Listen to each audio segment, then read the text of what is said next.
Hello viewers, welcome back to my channel বাংলায় SIR. Voter তালিকার বিশেষ নিবিড় সংশোধন, ইংরেজিতে যাকে বলা হচ্ছে স্পেশাল ইন্টেনসিভ রিভিশন, সংক্ষেপে এসআইআর, শুরু হয়েছে গত 28শে অক্টোবর 2025 তারিখেই। আর এই ভোটার তালিকার বিশেষ নিবিড় সংশোধনের জন্য যে এনুমারেশন ফর্ম দেওয়ার কাজ, অর্থাৎ এনুমারেশন ফেজের যে কাজ, সেই কাজ আগামীকাল থেকেই শুরু হচ্ছে। আগামীকাল 4 নভেম্বর 2025 থেকেই বিএলওরা বাড়ি বাড়ি গিয়ে ভোটারদের এনুমারেশন ফর্ম দেবেন এবং সেই ফর্ম কিছুদিনের মধ্যে জমাও নেবেন। আগামীকাল অর্থাৎ 4 নভেম্বর 2025 থেকে 4 ডিসেম্বর 2025 পর্যন্ত এই যে এনুমারেশন ফেজে বিএলওরা কি করবেন, বাড়ি বাড়ি গিয়ে ভোটারদেরকে এনুমারেশন ফর্ম দেবেন। এখন এই ভিডিওতে আমরা জেনে নেব যে এনুমারেশন ফর্ম নিয়ে ভোটাররা কি করবে এবং বিএলওরা ট্রেনিংয়ে কি কি কাজের দায়িত্ব পেয়েছেন এবং যে সমস্ত বিষয়গুলো ট্রেনিংয়ে আলোচনা করা হয়েছে সেই বিষয়গুলো নিয়ে আজকে আমি এই ভিডিওতে আলোচনা করব। বিএলওরা বাড়ি বাড়ি গিয়ে প্রত্যেক ভোটারকে দুটো করে ফর্ম দেবেন। যে এনুমারেশন ফর্ম, এই এনুমারেশন ফর্ম প্রত্যেকটা ভোটার দুটো করে পাবে। দুটোই ভালোভাবে ফিল আপ করবে।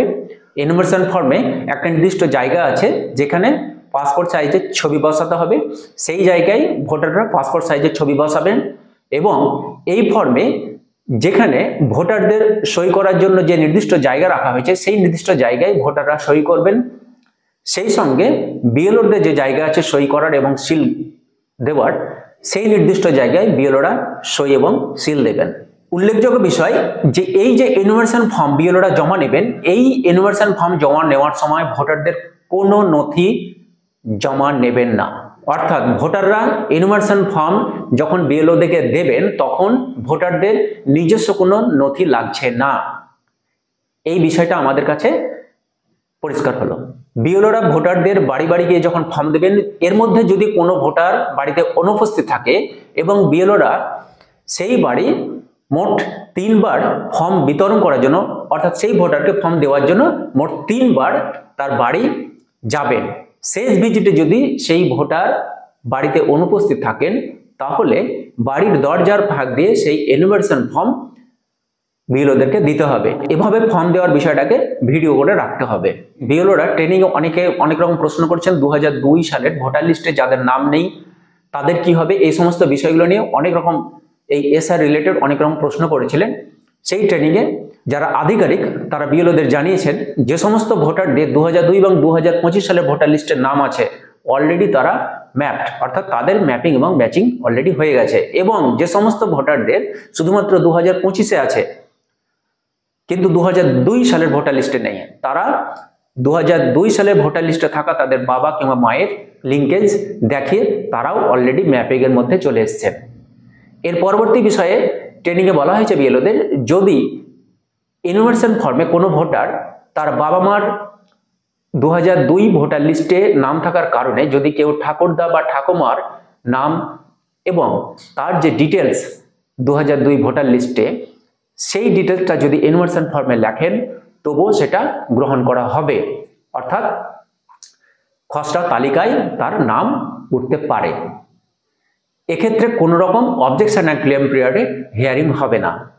তাহলে কাদের হিয়ারিং হবে? এক্ষেত্রে যদি কোনো ভোটার তার বাবা মা এবং ঠাকুরদা ঠাকুমার নাম যদি 2002 সালের ভোটার লিস্টে না থাকে এবং সেক্ষেত্রে এনুমারেশন ফর্মে কেউ যদি কোনো আত্মীয়র, নিকটাত্মীয় যে কোনো ব্যক্তির ডিটেলস, অর্থাৎ 2002 বা 2000 আগের কোনো তথ্য দিয়ে থাকেন, ভোটার লিস্টের কোনো তথ্য দিয়ে থাকেন, তাহলে সেই ব্যক্তির অবজেকশন অ্যান্ড ক্লেম পিরিয়ডে তার হিয়ারিং হবে। বিএলওদেরকে আরো অনেক কিছু বিষয় নিয়ে নির্দেশ দেওয়া হয়েছে যে বিএলওরা এনুমারেশন ফর্ম বিতরণ করার সঙ্গে সঙ্গে এই যে এনুমারেশন ফর্ম বিতরণ এবং জমা নেওয়ার কাজের বিষয়টা তাদের যে অ্যাপস আছে, যে সফটওয়্যার আছে, সেটাতে এই সমস্ত বিষয়ক তথ্য আপলোড করতে হবে। অর্থাৎ ফর্ম ডিস্ট্রিবিউশন অ্যান্ড কালেকশন ও সাবমিশন অফ ফর্মস, এই বিষয়গুলো তাদের বিএলও অ্যাপসে এন্ট্রি করতে হবে। বিএলওরা যে ভোটারদেরকে ফর্ম দেবেন সেই ভোটারদের সই করিয়ে নিতে হবে। একটা রেজিস্টারের ফরম্যাট তাদের দেওয়া হবে, সেই ফরম্যাটে তারা ওই সমস্ত ভোটারদের, যে সমস্ত ভোটারদের বিএলওরা এনুমারেশন ফর্ম দিচ্ছেন তাদের সই করে নেবেন। ভোটাররা যে দুটো ফর্ম পাবেন, দুটো ফর্মের মধ্যে যে কোনো একটা ফর্ম সই করে বিএলওদেরকে জমা দেবেন এবং বিএলওরা অন্য একটি ফর্মে নিজের সই করে এবং সিল মেরে অন্য আরেকটি ফর্মে বিএলওরা সই করে এবং সিল দিয়ে ভোটারদের সেই কপিটা দেবেন। বিএলওরা এনুমারেশন ফর্মের সঙ্গে তাদেরকে কিছু 6 নম্বর ফর্ম দেওয়া হবে এবং ডিক্লারেশন ফর্মও দেওয়া হবে, যাতে নতুন যারা ভোটার, যে সমস্ত ভোটারদের 18 বছর বয়স হয়ে গেছে, তারা নতুন ভোটার হিসাবে নাম তোলার সুযোগ পাবে। এই সুযোগটা থাকছে। যদি কোনো ভোটার বাড়িতে না থেকে থাকে, অর্থাৎ কর্মসূত্রে বা জীবিকার কারণে সে বাইরে আছেন, এরকম কোনো ভোটার যদি কোনো পরিবারে থেকে থাকে, তাহলে সেই ভোটারের এনুমারেশন ফর্ম বিএলওরা দেবেন। যদি ওই পরিবারের কোনো প্রাপ্তবয়স্ক ভোটার সেই ফর্মটা নিতে ইচ্ছুক থাকে এবং সেই ইচ্ছুক ব্যক্তি ফর্ম নেবেন এবং ফর্ম ফিল আপ করবেন, অর্থাৎ যিনি বাইরে আছেন তার তথ্য তিনি ফর্মে লিখবেন এবং তিনি তার হয়ে সই করবেন, তাহলে এক্ষেত্রে কোনো অসুবিধা হবে না। এই সুযোগগুলো ইলেকশন কমিশন রাখছে। মনে রাখবেন, এই ফর্ম বিতরণ এবং ফর্ম জমা নেওয়ার কাজ চলবে আগামী 4 নভেম্বর 2025 থেকে 4 ডিসেম্বর 2025 পর্যন্ত। 9 ডিসেম্বর একটা ড্রাফট লিস্ট অফ ভোটার্স প্রকাশিত হবে। সেই ড্রাফট লিস্টে, অর্থাৎ খসড়া তালিকায় যদি কোনো ভোটারের নাম না থেকে থাকে, তাহলে সেই ব্যক্তি অবজেকশন অ্যান্ড ক্লেম পিরিয়ডে তিনি আপত্তি এবং দাবির কাজ করতে পারেন।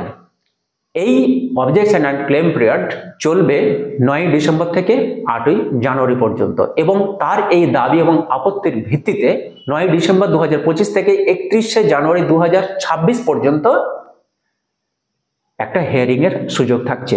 বিএলওদের ট্রেনিংয়ে এই সমস্ত বিষয়গুলো আলোচনা হয়েছে এবং অনেকে অনেক রকম প্রশ্ন করেছে, তার উত্তর পাওয়া গেছে। পরবর্তীতে আবার সেই প্রশ্ন এবং সেই প্রশ্নের উত্তরগুলো নিয়ে আমি আলোচনা করব। ভিডিওটি ভালো লাগলে অবশ্যই লাইক করবেন, চ্যানেলে নতুন হলে অবশ্যই চ্যানেলটি সাবস্ক্রাইব করবেন, প্রয়োজনে বন্ধুদেরকে ভিডিওগুলো শেয়ার করবেন। ধন্যবাদ।